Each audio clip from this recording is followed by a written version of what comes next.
In today's video, I'm going to review one of my very favorite movies, going all the way back to 1934, The Thin Man. Based on the Dashiell Hammett novel of the same name, this was a groundbreaking film. It was filmed in only 3 weeks. It went on to become nominated for Best Picture in 1934. William Powell, who was a lead character, was nominated for Best Actor, and it really did set the groundwork for a lot of films to come, including the rom-coms of today and a lot of the light-hearted detective stories. Now, when you think about it in context, this movie was made just 7 short years after they began making talking pictures and just 4 months after they repealed the Volstead Act. That's prohibition. And when you see all of the drinking that takes place in this movie, you'll see that we adapted really quickly to the reintroduction of alcohol into our society. So let's take a look at the opening scene of The Thin Man. It opens to what looks like a mad scientist. This is inventor Clyde Winant, and this scene is so important because there is so much exposition. We learn that he has a daughter, a son, an ex-wife that he's been carrying on with a secretary. The daughter is going to be married, and he expects to be back from his trip before the December wedding. We also learn that the Winant family is just a little weird, and we're going to find out more about that as the movie goes on. So has this fellow, has he seen the whole family? Yes, and he still wants to marry me. We also are introduced to 2 Chekhov's guns, and if you're familiar with that concept, it's things that are introduced that are going to mean something a little later. One of these is a bracelet that's made up of different metallic alloys, and the other is his leg that acts up in bad weather. Remember those, because they're going to come into play later. The beautiful actress that portrays the daughter is Maureen O'Sullivan, who would have a long career in Hollywood and is probably best known for playing Jane in the Tarzan movies. She's also the mother of Mia Farrow, who was married to both Frank Sinatra and Woody Allen. Next, we're introduced to Mr. Macaulay, Winant's attorney, and apparently neither Dorothy, the daughter, or Macaulay, or anyone else for that matter, seem to know where Clyde Winant is going on his business trip. Hello, Mr. Macaulay. Oh, how are you? Here, get under this. No, we're taking your cab. Your father's still in there? Yes, he's waiting for you. Did he tell you where he was going? Wouldn't say. Well, goodbye, Miss Winant. We learn that Macaulay is in charge of dispensing money to Winant, and he still doesn't know anything about him, even how to reach him. Well, I wish you'd count it. There's $1,000 there. I trust you. Goodbye. Well, you don't tell me a thing. I don't know where you're going. I don't know when you're coming back. I don't know how to reach you if any business comes up. Clyde Winant goes into a safe and he realizes some bonds are missing. Where are those bonds? He was going to give them to his daughter for a wedding present, and he asks his assistant Tanner what happened to them. Tanner is looking really suspicious, but he throws the blame on Julia Wolf. Julia is the secretary and also Winant's girlfriend. Maybe Miss Wolf has them, sir. Yes. So he heads over to her house to pay her a visit. And when he gets there, he finds that Julia has a male suitor visiting, Joe Morelli. You're in the wrong place, buddy. Am I? He's not happy about that. He's not happy about her taking the money. He demands that she pay him back, and he gives her such a sneer on his way out. What are you going to do?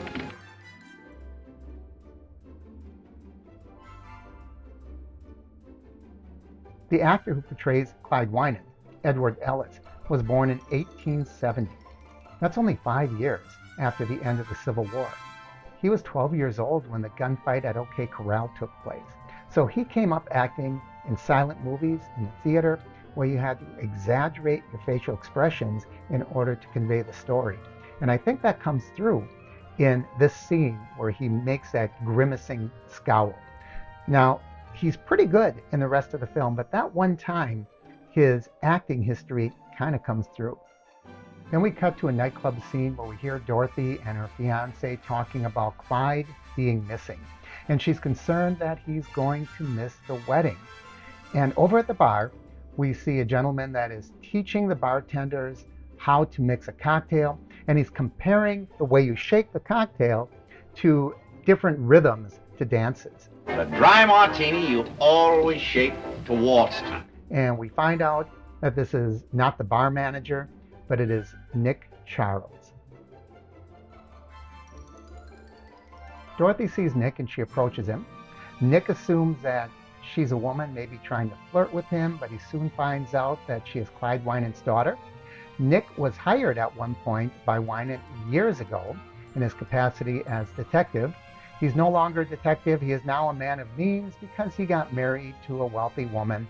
And Dorothy asks him if he would take on the case looking for her lost father. Next, we see a dog dragging a woman into the nightclub, and we learn this is Asta and Nora Charles. And we get to see the interaction, the playfulness between Nick and Nora. And this was really the thing that made these movies so popular. It's so charming and so real, and you can just see the love between them and also the playful banter. My wife. This is Dorothy Winant. How do you do? I'm sorry we have to rush. Who is she? Well, Dorothy is really my daughter. You see, it was spring in Venice, and I was so young I didn't know what I was doing. We're all like that on my father's side. By the way, how is your father's side? Oh, it's much better, thanks. And yours? Say, how many drinks have you had? This will make 6 martinis. All right. Will you bring me 5 more martinis? Next, we find Nora nursing a hangover. What hit me? The last martini. Someone's at the door. It is the attorney, Herbert Macaulay. And we find out from him that Winant has been missing 3 months. He's dropping by to see if Nick is representing Dorothy and the Winant family, and Nick says no, he isn't. He hasn't been detecting for 4 years now due to his wife's wealth and inheritance. Macaulay explains that Winant has been gone for 3 months.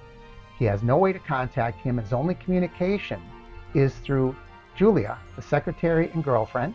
If Winant needs money, he lets Julia know, and Macaulay gives the money to Julia. The plot thickens. We get a little more humor as Nora is scolding Asta, and Asta looks up from the bottom of the Christmas tree. We can all assume we know what happened. Nick wants to give Dorothy a call to let her know that her father's okay, and Mimi, the ex-wife, answers and does not want to let him talk to Dorothy. But Dorothy takes the phone from her and gets the message. So we're learning a little bit about the family dynamics. Then we're introduced to the Winant family. It's got kind of a strange son, and we find out that Mimi has a boyfriend, Chris. And by the way, he is played by none other than Cesar Romero, who a lot of people may know as the Joker from the 1960s Batman TV series. And now Mimi's calling Julia, so they know about each other. The son mysteriously is listening in, and she identifies herself as Mrs. Jorgensen. So apparently, she's married to Chris. We don't even know yet if Winant disappeared under mysterious circumstances, but if he did, there are a lot of suspects. If you've been paying attention, we're only 15 minutes in, and we have Tanner, the assistant. We have the unnamed employee that he fired. We have the whole Winant family. We have Mimi. We have Chris. We have Dorothy's fiance. We have Joe Morelli, who was visiting Julia. There are so many potential suspects that you almost need a scorecard. That's why I said earlier, you really have to pay attention, because if you don't, you're going to miss something. After making the phone call, Mimi heads over to Julia Wolf's apartment and finds her dead. And a mysterious character with a scar on his cheek is seen sneaking away. Mimi reports the murder, but only after removing something from Julia's hand. Now we see a lot of short scenes where everybody is getting notified or discussing the murder. We see the police detective going into a nightclub where he tells Joe Morelli about the murder. We see the attorney getting notified about the murder. And we see that mysterious character with the scar talking to a woman saying he's going to get some money. Then we see the police investigation, and we are introduced to a new character, Detective Guild. There's an interesting side note about the actor who portrayed Detective Guild. He was an Olympian. His name was Nat Pendleton, and he was in the 1920 Olympics as a wrestler. He did get a silver medal, And he went on to have a pretty good acting career, and he even appeared in several Marx Brothers films as a strongman. Now there's a plot twist. Wynant is not just a missing man, he's a murder suspect. I know he'll turn up as soon as he sees this in the papers. You can't think he had anything to do with it, Mr. Guild. There are so many details, it's really hard to review this without going scene by scene. But suffice to say that Dorothy and Mimi got in a little bit of an argument because Dorothy suspects that Mimi knows what's going on and she's trying to hide some evidence that she took from the apartment. And we know that's true because we saw her take something from Julia's hand. Surprise! It's the bracelet. So now they think Clyde Wynant is the killer. Next we move to a Christmas party that the Charleses are throwing. We see all kinds of strange characters having fun. Dorothy shows up and all of these lecherous men are interested in her, but Nick is able to pull her aside. Next, Mimi shows up under the guise of wanting to hire Nick to find Clyde Wynant. She finds out that Dorothy's there. She storms in and slaps Dorothy across the face. Gilbert, the son, is also there. Suddenly he gets a phone call. Who is it? The mysterious man with the scar on his face. And just as he's about to say something to Nick, someone comes up behind him and takes the phone away. Then we get an exciting scene. The Charleses are about ready to go to bed, and there's a knock on the door, and who is it? None other than Joe Morelli. Joe Morelli comes in, he pulls a gun on Nick, he assumes that Nick is on the case. Nick tries to explain he isn't. Morelli's getting more and more worked up. Nick turns around and he punches Nora in the jaw. Nora is knocked out for the count. Morelli shoots. Nick jumps on him and he wrestles away the gun. Whew. Why did he punch Nora? Because she was in the line of fire. You darn fool, you didn't have to knock me out. I knew you'd take him, but I wanted to see you do it. Then the police rush in, and we find out Nick got shot. The next morning, we get another glimpse at the relationship between Nick and Nora. Apparently, Nora gave him some kind of a pellet gun or BB gun as a Christmas gift, and Nick is popping the balloons on the Christmas tree. I don't know. I never put balloons on my Christmas tree, did you? I don't know if it was something in the 1930s or if it just made a great scene to have him doing all of these silly things to pop all the balloons. Then we get a telegram from Wynant asking Nick to contact Macaulay, the attorney, and investigate the murder of Julia Wolfe. And surprise, surprise, who should show up? None other than Herbert Macaulay, the attorney.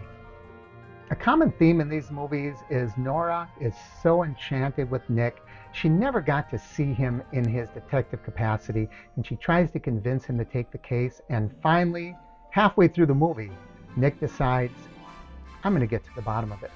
I don't believe he did it. Why don't you? No reason, just a hunch. But I'm going to find out. I'm tired of being pushed around. Come on, Dr. Watson, let's go places. As Nick and Nora leave their hotel, they are met outside by Lieutenant Guild. And for the first time, we finally understand the title to this movie and book, The Thin Man. From now on, they're going to think that every thin man with white hair is Wynant. The Thin Man does not refer to Nick Charles at all.